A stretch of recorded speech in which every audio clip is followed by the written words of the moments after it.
Good morning students. આજે આપણે ધોરણ 6ની અંદર પ્રકરણ 6 મૌર્યયુગ, ચંદ્રગુપ્ત અને સમ્રાટ અશોક વિશે માહિતી મેળવવાની છે. તો બાળકો, તમારી પાસે ચોપડી છે, તો તમારે ચોપડીની અંદર હું જે સમજ આપું છું એ સમજ તમારે ચોપડીની અંદર જોવાનું છે અને ફક્ત મને સાંભળવાની છે. તો ચાલો બાળકો, આપણે આ પાઠની સમજ મેળવીએ. તો તમે પણ ચોપડીની અંદર પ્રકરણ 6 મૌર્યયુગ, ચંદ્રગુપ્ત અને સમ્રાટ અશોક એના વિશે માહિતી મેળવીએ. રવિવાર હોવાથી સોસાયટીના સૌ બાળકો મેદાનમાં ક્રિકેટ રમવા ભેગા થયા. ભવ્ય અને ઝડપે ટીમ પાડી. બેટિંગ કે બોલિંગ નક્કી કરવા માટે સિક્કો ઉછાળ્યો. જલ્પ બોલ્યો, કિંગ. સિક્કો હવામાંથી નીચે જમીન ઉપર પડ્યો. કિંગ પડ્યો એટલે જલ્પે બેટિંગ માંગી. બાજુમાં ઊભેલો હેતાંશ બોલી ઉઠ્યો, સિક્કા પર આપેલી આ સિંહની આકૃતિ ક્યાંથી લીધી હશે? ભવ્યએ તેને સમજાવ્યું. સિક્કા પર આવેલી સિંહની આકૃતિ એટલે કિંગ. રાજસ્થાનના વિશાળ સ્તંભ પર આ સિંહની આકૃતિ સ્થાપિત કરવામાં આવેલી છે. આ સ્તંભને મૌર્ય વંશના સમ્રાટ અશોક દ્વારા નિર્માણ કરવામાં આવ્યો હતો. ભારતે તેને રાષ્ટ્રીય પ્રતીક તરીકે સ્વીકારેલ છે. તો બાળકો, અહીંયા તમારા જેવા નાના બાળકો ક્રિકેટ રમી રહ્યા છે. તમે પણ ક્રિકેટની રમત રમતા હશો, તો એમાં કોણ બોલિંગ કે બેટિંગ કરશે એ નક્કી કરવા આપણે સિક્કો ઉછાળીએ છીએ. એટલે જ્યારે સિક્કાની પાછળ એ આ પ્રકારની ચિહ્ન જોવે છે, તો આ આપણું ભારતનું રાષ્ટ્ર ચિહ્ન છે, જે સારનાથના અશોકના સ્તંભ ઉપરથી લેવામાં આવેલું છે. તો બાળકો, આને સમ્રાટ અશોકે બનાવ્યું હતું. તો એની પણ માહિતી આપણે લેવાની છે. તો ચાલો આપણે સૌથી પહેલાં મૌર્ય વંશના સ્થાપક અને એનું શાસનકાળ વિશે માહિતી મેળવીએ. એમાં સૌથી પહેલાં આપણે જોઈશું મૌર્ય વંશના સ્થાપક. બાળપણમાં રાજાની રમત રમતા ચંદ્રગુપ્તનું હીર પારખીને તક્ષશિલા કૌટિલ્ય ગોત્રના આચાર્ય વિષ્ણુગુપ્ત, જેમનું નામ ચાણક્ય તરીકે આપણે એમને ઓળખીએ છીએ, એ તક્ષશિલા લઈ જઈ તેને શસ્ત્ર અને શસ્ત્રોની તાલીમ આપી.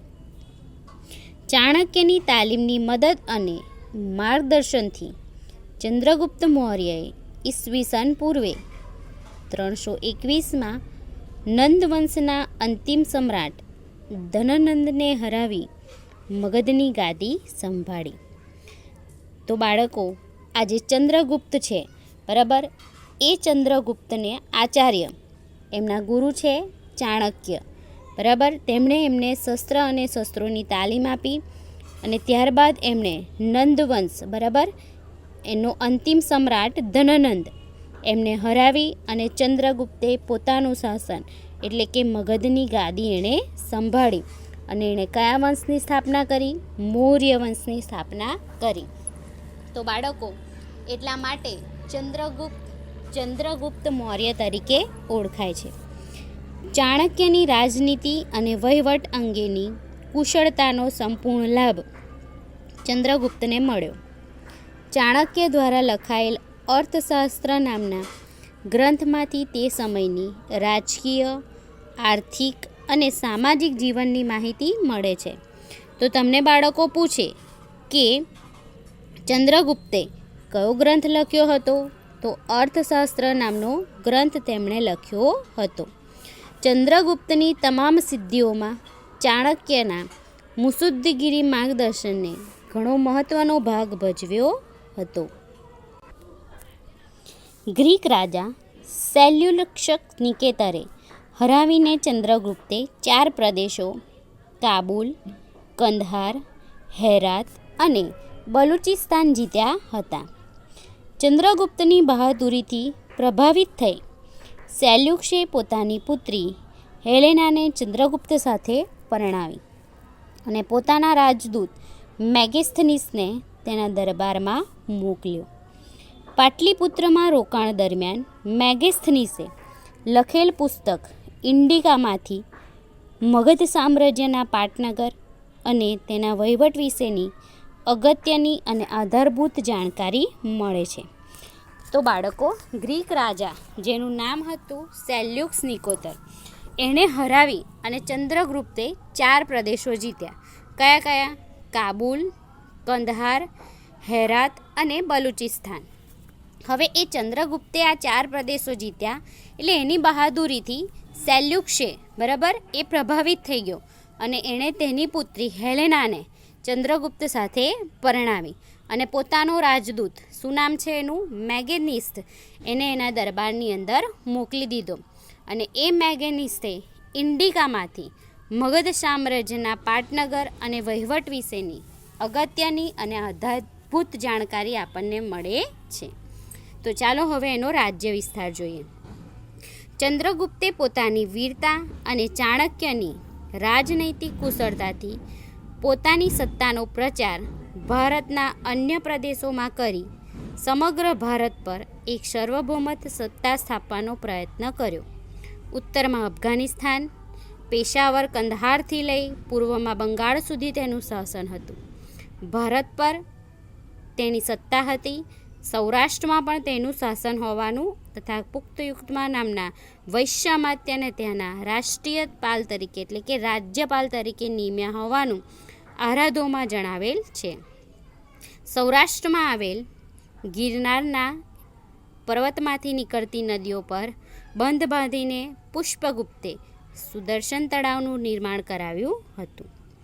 દક્ષિણ ભારતમાં કોંકણ, કર્ણાટક, મહારાષ્ટ્ર વગેરે પ્રદેશો પણ મગધ સામ્રાજ્યનો જ એક ભાગ હતા. ચાલો બાળકો, હવે આગળ જોઈએ. તમારી ચોપડીની અંદર તમે પેજ ફેરવો. વાયવ્ય અને પશ્ચિમ ગાંધાર સુધીના પ્રદેશો પણ ચંદ્રગુપ્તની સત્તા હેઠળ હતા. આમ સમગ્ર ભારત પર મૌર્ય સામ્રાજ્યની સાર્વભૌમ સત્તા પ્રવર્તતી હતી. તમે જોઈ શકો છો બાળકો કે અહીંયા નકશાની અંદર જે અહીંયા ટપકા કરી અને નામ આપ્યા છે જે રાજ્યોના, તે સમગ્ર જગ્યા ઉપર ચંદ્રગુપ્ત મૌર્યનું શાસન ચાલતું હતું. તો આ પરથી આપણે સમજી શકીએ છીએ બાળકો કે કેટલો મહાન અને પરાક્રમી રાજા હશે.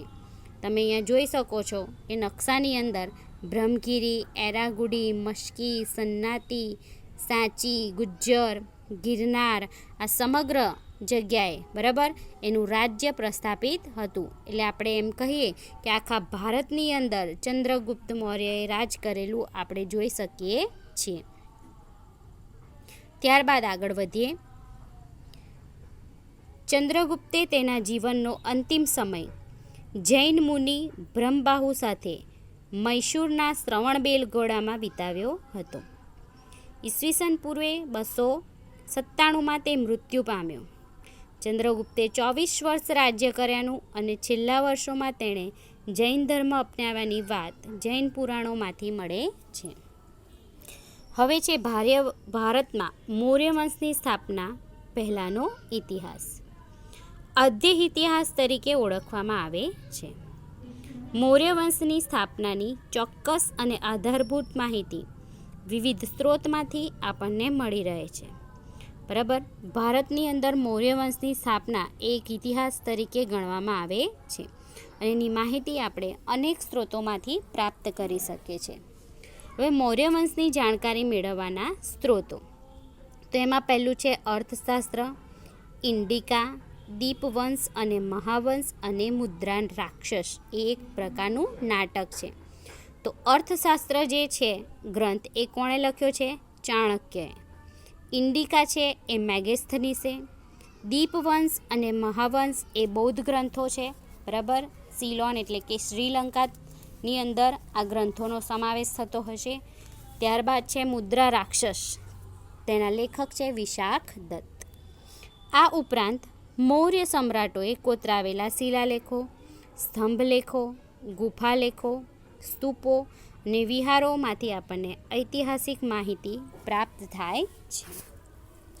ચાલો હવે આગળ જોઈએ. ગ્રાન્ડ ટ્રંક રોડ એશિયા ખંડનો સૌથી જૂનો અને લાંબો મુખ્ય રોડ છે. આ રોડનું નિર્માણ સૌપ્રથમ ચંદ્રગુપ્ત મૌર્યના સમયમાં થયું હતું. તે તામ્રલિપ્ત થઈને તક્ષશિલા અને તક્ષશિલાથી મધ્ય એશિયાને જોડતો હતો. તે સમયે ગંગાના મેદાનથી ગાંધાર સુધી આ રોડ વિસ્તરેલો હતો. શેરશાહ સૂરીએ પોતાના શાસનકાળમાં આ રોડનું પુનઃનિર્માણ કરાવ્યું હતું. અંગ્રેજ શાસનકાળ દરમિયાન ડેલહાઉસીએ કોલકાતાથી પેશાવર સુધી આ રોડનું પુનઃનિર્માણ કરાવ્યું અને વર્તમાન સમયમાં આ રોડ દિલ્હીથી કોલકાતા સુધીના રાષ્ટ્રીય ધોરીમાર્ગ તરીકે ઓળખાય છે.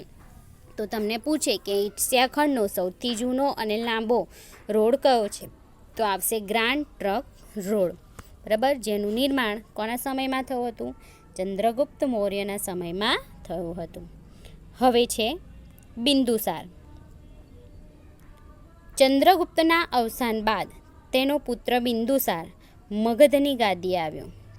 પિતા ચંદ્રગુપ્ત તરફથી વારસામાં મળેલું વિશાળ સામ્રાજ્ય યથાવત ટકાવી રાખવા તેને ભેટ પુત્ર અશોકને આપી.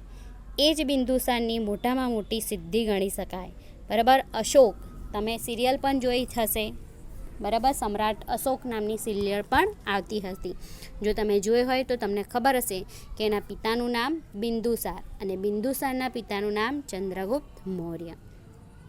બિંદુસારના શાસનકાળમાં રાજકુમાર સુસીમની તક્ષશિલાના અને રાજકુમાર અશોકની અવંતીના નિમણૂક થઈ હતી. સુસીમના સમયમાં તક્ષશિલામાં થયેલ બળવાને નિયંત્રિત કરવામાં તે નિષ્ફળ રહ્યો, જ્યારે અશોકે આ કાર્ય સફળતાપૂર્વક પાર પાડી અને બળવો દબાવી દીધો હતો. જ્યારે બિંદુસારે તેના શાસનકાળમાં કોઈ નવો પ્રદેશ જીત્યો ન હતો, પરંતુ ગ્રીક રાજ્યો સાથેના મૈત્રીભર્યા સંબંધો જાળવી રાખ્યા હતા. તેણે મગધની ગાદી પર લગભગ 25 વર્ષ સુધી રાજ્ય કર્યું. તો બાળકો, આપણે આ પાઠની માહિતી અહીંયા સુધી રાખીએ છીએ. તમારે આ પાઠ ફરીથી એક વખત અહીંયા સુધી વાંચી જવાનો રહેશે. હવે જે સમ્રાટ અશોકની માહિતી છે એની માહિતી આપણે નેક્સ્ટ વિડીયોની અંદર સમજીશું. Thank you.